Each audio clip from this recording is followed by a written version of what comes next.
Eu fiz parte da Instituição Universal, conheci a igreja em 2015. Rápido, eu entrei no grupo, eu batizei, entrei no grupo, ficaram sempre no meu pé para que eu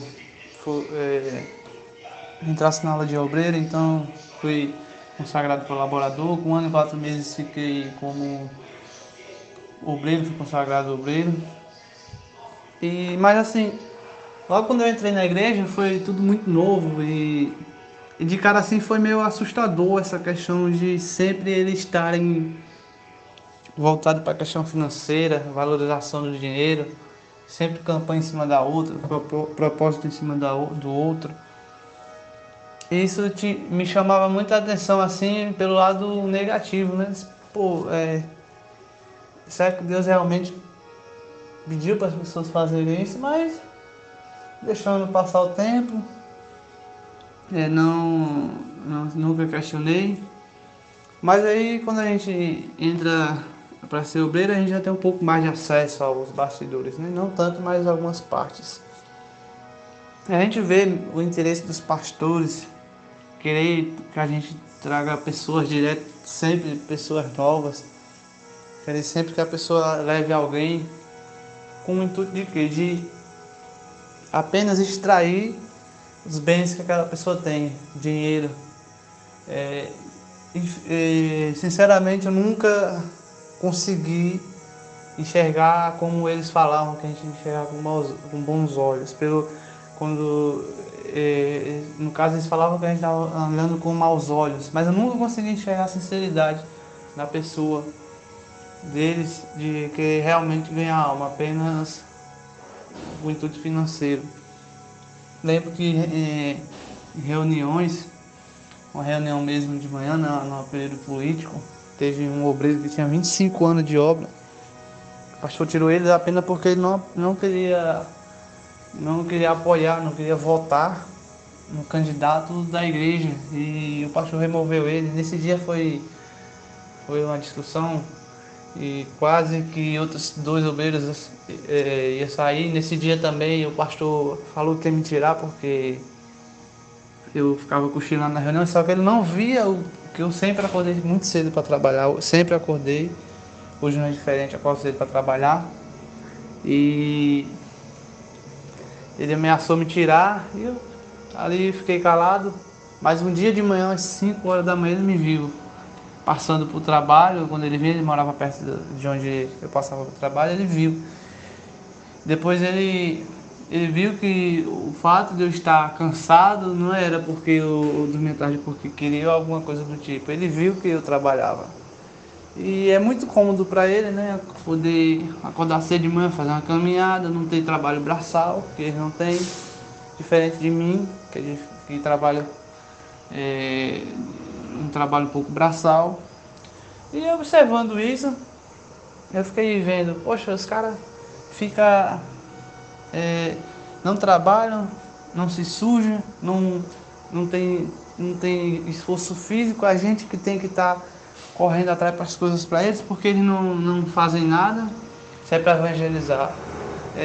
Quer que a gente vá, quer que a gente esteja sempre em determinada hora na igreja. Se um almoço, um refrigerante, eles chamam a gente para ir comprar, uma água, tem que chamar a gente para ir comprar. Todo dia chegava na igreja, o pastor vinha me pedir R$ 1, o pessoal vinha me pedir R$ 1 para comprar água. O pastor falava, pô, pastor, não tem dinheiro. Porque eu ficava observando, os bispos chegavam lá para fazer reuniões lá na sede, aqui na Bahia, e os bispos, carro da hora, carro do ano, relógios que daquele dali não parecia ser relógio barato, camisa com malha, uma malha boa, camisa com pano decente mesmo. E eu ficava observando aquilo e pensando, eles falam que fazem fogueira santa, a fogueira santa é de 6 meses, fora outras campanhas que eles falam que são sempre os primeiros a fazerem. Mas qual a condição que o pastor teria de fazer aquilo ali? Se ele vende tudo, se ele dá tudo também. Não teria condição de ele ter aquilo tudo ali, aquela roupa boa, aquele relógio bom. E eu sempre ficava aquelas dúvidas, mas nunca questionei, né? Porque você sabe que se perguntar porque você está mal, você não pode questionar. E sempre aquelas cobranças. E eu, sendo sincero a você, que já fazia muito tempo que eu não sentia vontade mais de fazer, não por conta de Deus, não, mas por conta da pressão que era tida sobre nossas costas. É reunião em cima de reunião. A gente tinha que estar sempre, quase todo dia era reunião. Domingo de manhã era reunião com todos os obreiros. A gente tinha dias que chegava em casa 1 hora da tarde, sendo que você chegava na igreja às 6h30 da manhã. Tinha dias mesmo que a gente chegava meio-dia. Aí mal dava tempo de almoçar, descansar e tinha que estar lá de novo para evangelizar. Se você não fosse, você tava mal. Se você não fazia fogueira santa, você estava com maus olhos. E ficavam cobrando que minha salvação dependia do sacrifício, que se eu saísse do altar, eu estava perdido, dizendo que a gente não era obrigado a fazer sacrifício. Mas você sabe que fica sempre aquele constrangimento de a gente ter que fazer o sacrifício, via lá os outros obreiros fazendo e você não ia fazer. E dizendo não era obrigado você fazer o sacrifício da fogueira santa, mas toda hora ficava. Sua salvação depende disso. Então, meio que a gente se sentia constrangido, a gente se sente constrangido. Os membros, eu tenho certeza que se sentem constrangidos em questão de propósito, de oferta, porque o pastor fica dizendo que eles não são obrigados, mas toda hora fica falando. Se a gente não é obrigado, se a gente realmente não quer fazer, não precisa estar falando toda hora. Quem quer faz, né?